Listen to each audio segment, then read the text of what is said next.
चित्त की शांत अवस्था के लिए कर्मों को रोकना जरूरी। चित्त की शांत अवस्था के लिए कर्मों को रोकना जरूरी। साधना की पराकाष्ठा तक पहुँचने के लिए जब तक कर्म शांत नहीं होते तब तक चित्त शांत नहीं हो सकता। अपने कर्मों से कर्ता का भाव, मैं कर रहा हूँ, कर्ता का भाव हटाना ही मार्ग है। मैं कर्ता अहंकार है।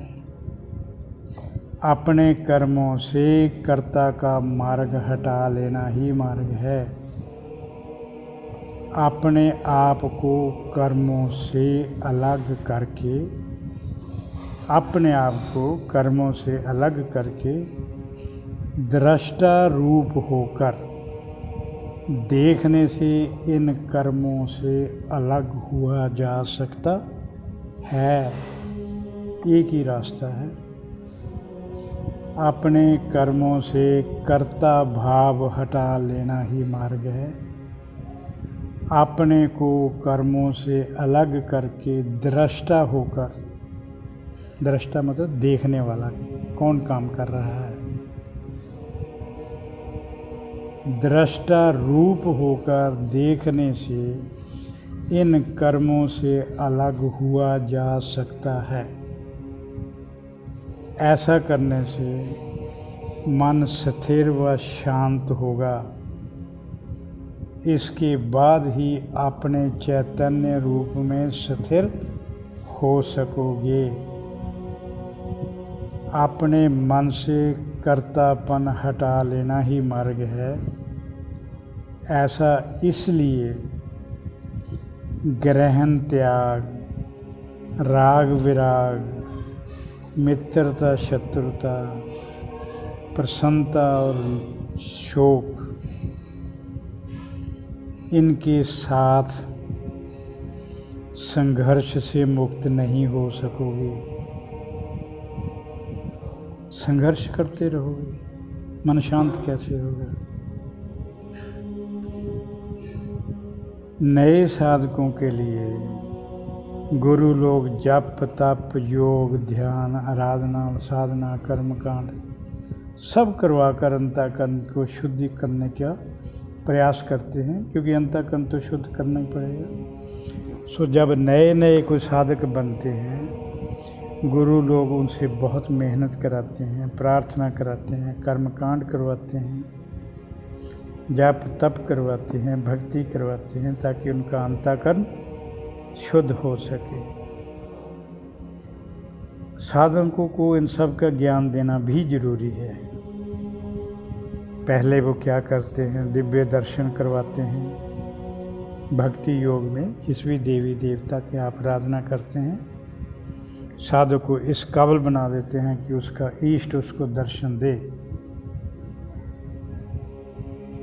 पहले दिव्य दर्शन, फिर दिव्य अनुभूतियाँ, फिर विचार शून्य बनाकर चित्त की चंचलता को ख़त्म कर देते हैं।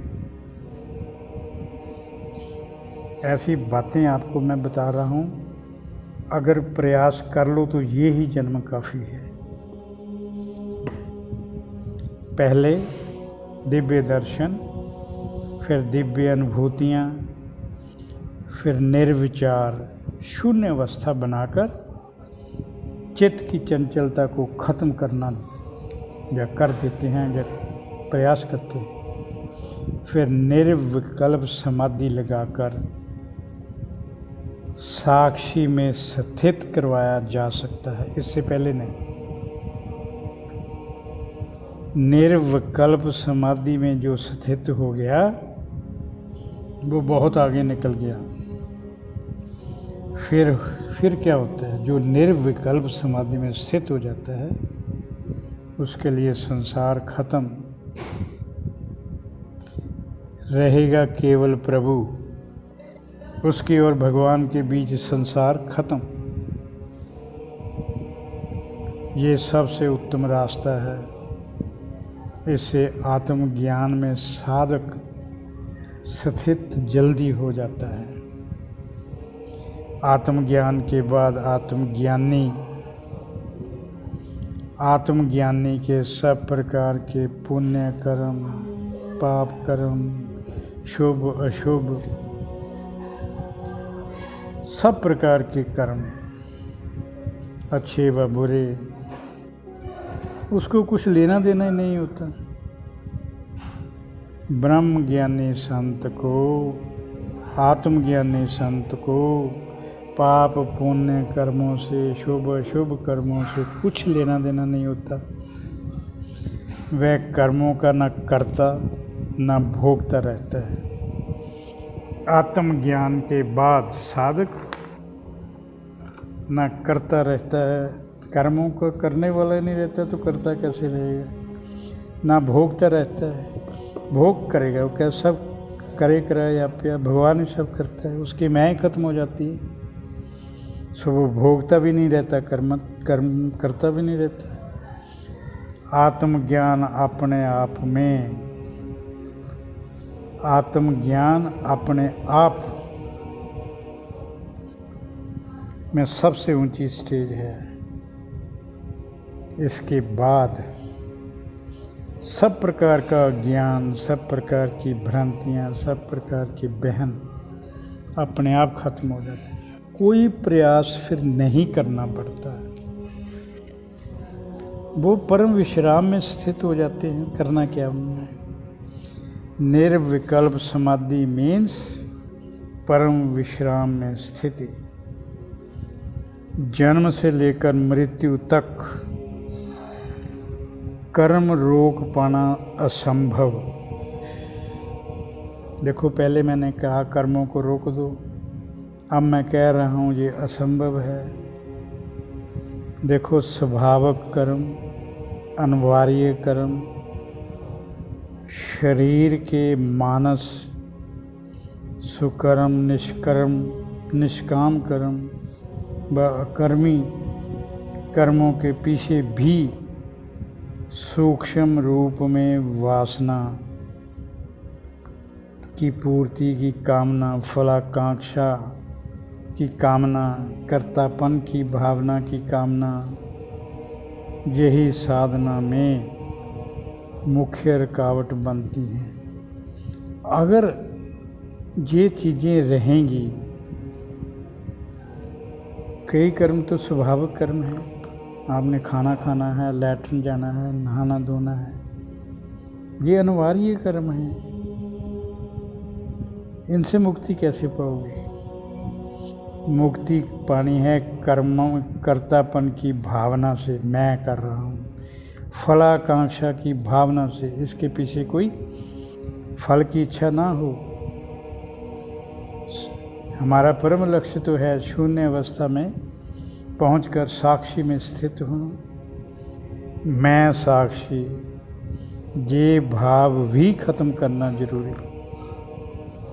मैं साक्षी, ये भाव भी खत्म करना जरूरी, क्योंकि विराट से एक होने के लिए संकीर्णता के दायरों से बाहर आना जरूरी।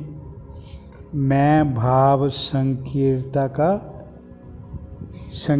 दिखाता है।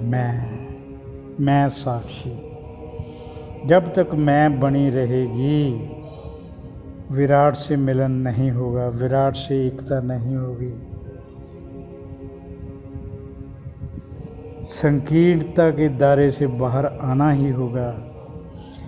देश, काल, धर्म, संप्रदाय, जाति, वर्ण, धर्म सबके पार मानसिकता को ले जाना है।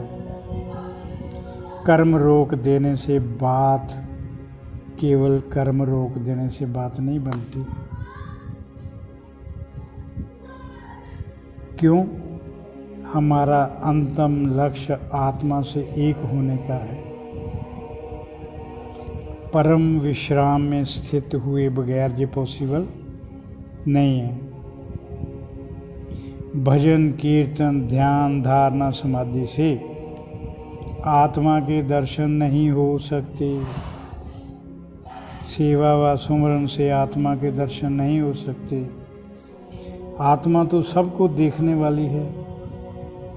आत्मा का केवल अनुभव हो सकता है, ज्ञान हो सकता है, बोध हो सकता है।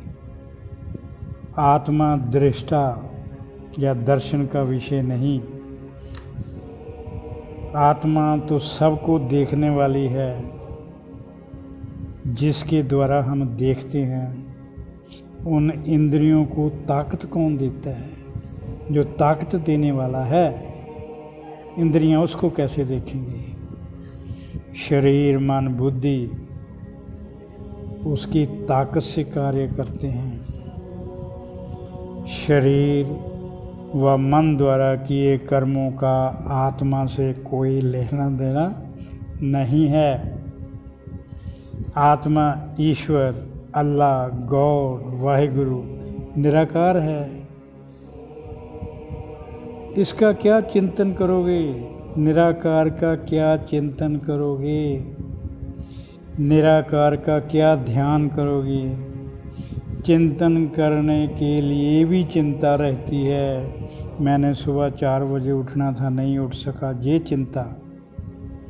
चिंतन करने में भी चिंता रहती है। हमने तो आपको चिंता मुक्त करना है। चिंतन में भी कर्ता भाव रहता है, मैं पाठ कर रहा हूँ, और फल की इच्छा रहती है। चिंतन की भावना का त्याग कर निर्विचार शून्य होकर मन की चंचलता को पूरी तरह खत्म करके अपने स्वरूप में मस्त रहना है।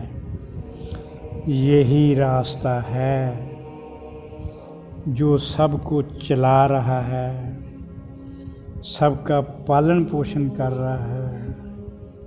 उसको देखने का प्रयत्न मत करो, उसको महसूस करो, हर पल महसूस करो, हर आकृति में महसूस करो, और महसूस करते करते एक दिन उसमें मिल जाओगे, उसमें विलय हो जाओगा।